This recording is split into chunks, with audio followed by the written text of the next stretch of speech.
So Comic-Con officially starts today, and even though Marvel and DC don't have their big Hall H presentations until Saturday, they want to make sure they're a part of the conversation from the get-go, and they're doing that with booth incentives. And so far, they're effective, as look what we're talking about right away, Marvel and DC. Now, we just talked about the first reveal, close-up reveal of Ben Affleck's cape and cowl, part of the Batman cape and cowl display over at DC. Dan DiDio tweeted that out.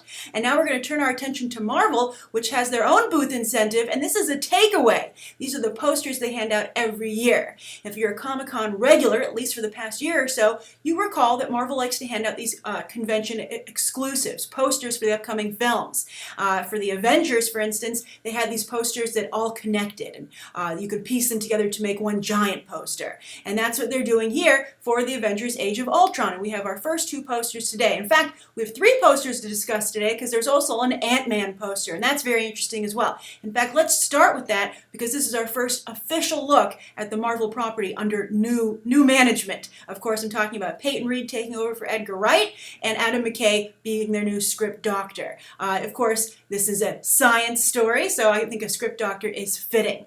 All right, so here we go. Here's the Ant-Man poster. I think it's interesting. You know, the first thing that struck me is the idea of covering up Ant-Man's face. I think that might turn out to be a mistake for them. It's never really worked out for comic book characters. Of course, we've discussed that James Marsden famously said having to wear those glasses as Cyclops, the visor and such, really kept him from communicating with the audience, connecting emotionally, because, you know, the eyes are the windows to the soul, and they're a big part of an actor's, expert they can use, their toolbox. Their eyes are like one of their most important tools. And of course, I think Tom Hardy had a difficult time with the Bane mask, as people were saying, why would you take such an attractive actor and cover up his face? I'm sure Tom Hardy found that to be an interesting challenge, but I think again it made the character difficult to connect with. And you might notice that even with the Avengers, all of their characters wear their masks less and less. You'll see a lot of Tony Stark rather than Iron Man, and then you always go inside the suit to get a look at what Iron Man's doing in that very cool display with all the lights inside the suit.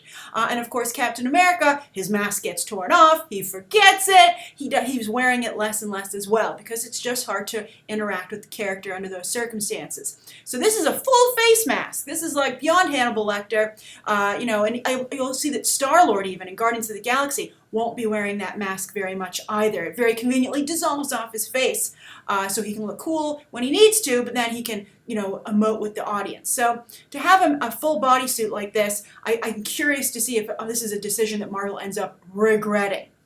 Now, I love seeing not just Paul Rudd. I'm very excited for Paul Rudd in this role. I think this is phenomenal. I'm glad to see that Marvel isn't just having an entire teen and tween and 20-something team of heroes. They're going for a mix so that everyone can feel they could be a part of the team. But even better than that, they're going to one-up that. Michael Douglas is right there behind him, and I'm so happy about that. I thought that Robert Redford was very good in The Winter Soldier, but he was not a big character. I'm really hoping that Michael Douglas is a big character here. Michael Douglas had his day, Romancing the Stone. Of course, when he played like an Indiana Jones type character, he can do some exciting things, and I think he's probably still able to do those things. So, and of course, if the Ant-Man suit totally covers you up, the digital special effects department can make you do whatever they want. Perhaps maybe that's one of the reasons. I'm hoping they'll both don this suit, and maybe that's another reason you don't see anyone behind it, because it has multiple wearers. All very interesting, and of course, you can see that he's riding the ant in the front. But this other character, very big here. I wonder, because, Ant-Man can, in the comics, he was able to go very small, but also very big. And so I'm very curious if we'll see that as well, if they'll really play with size. And to Edgar Wright's credit, he did a great job discussing how the change in size would work with the momentum of a kick, for instance, and a punch. And I think that's a shame that Edgar Wright came up with something very clever like that. And now he's not going to see it through to the end. Very excited and very interested to see how the Edgar Wright the Edgar Wright effect at that Hall H presentation. So I'm curious to what you guys think of this first look. Does it look good to you? Are you excited about it? And what do you think of Michael Douglas in there? And are you disappointed not to see Evangeline Lilly, who we're all hoping will play Janet Van Dyne? All right, so let's move over to the Avengers, our first two. They'll be out all weekend. They'll have different posters. And remember, these are supposed to fit together. So, of course, we start off with our big gun, literally, Iron Man. But look at this, also, no Tony Stark. This is, again, just the Iron Man face. And I think there's such a similarity between the Iron Man costume and the Ultron that I really do feel that all our instincts are correct, that this is Tony Stark's invention gone awry. And that's why he'll also be the creator of, the Vision, bringing him online because it's Jarvis. As we all know, that's going to be the case because Paul Bettany's playing the Vision. Really, an Iron Man-centric story. So you're almost seeing, Robert Downey Jr. recently said Iron Man 4 wasn't off the table. It was still a possibility. But let's be honest, to some degree, it looks like Avengers 2 is Iron Man 4. Also, I love you can see this detail of the Ultron behind him, kind of ripping into his suit, the claw marks there. I think that's very cool. So he might be able to kill that one little Ultron in front of him, but as you can see, Ultron has multiplied. So I think this looks nice, but the really interesting piece here is Scarlet Witch. I don't like the Scarlet Witch poster at all. I have serious problems with it, in fact. So let's talk about the two of them. One, is that I don't think her powers look as impressive as they need to look. Scarlet Witch is a very difficult character because her powers are so hard to explain, with the whole chaos theory, etc. I think even the most seasoned comic book person would feel that there were areas they weren't totally sure of what her power does. She seems to be dissolving Ultrons in this poster, but I think that if you really wanted to make this character work, she needed to be very glowy, I guess is what I'm saying. And I'm not seeing a lot of glow here. In fact, her power, you can't even tell if that glow is from her or if it's just the Ultron being torn apart because they glow from inside.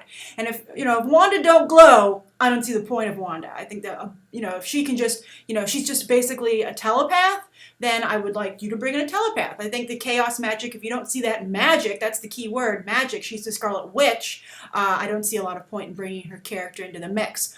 Also, at first, when you look at it longer, you can see that she's looking somewhere else, okay? She's looking maybe at this Ultron at the very bottom of the poster. But when you first look at her, she almost looks like she's looking at you. And that's a real, I think the look on her face is, it's very fashion model-y. It's a glamour shot. It's like, look how attractive, Scarlet Witch is. She's badass and hot. And I think that's always a problem for superheroes. I think this is something a lot of us are worried about with Wonder Woman. And I think you can look hot, but not be aware of it. And that's my problem. I think, Scarlett Johansson has mastered that. I think that Elizabeth Olsen Scarlet Witch looks like being hot is just as important to her as winning the battle against Ultron. She's like, well, you won the day, Scarlet Witch. And she's like, well, did I look hot doing it? Because then if I didn't, it wasn't a total victory. And you'd be like, I want her off the team.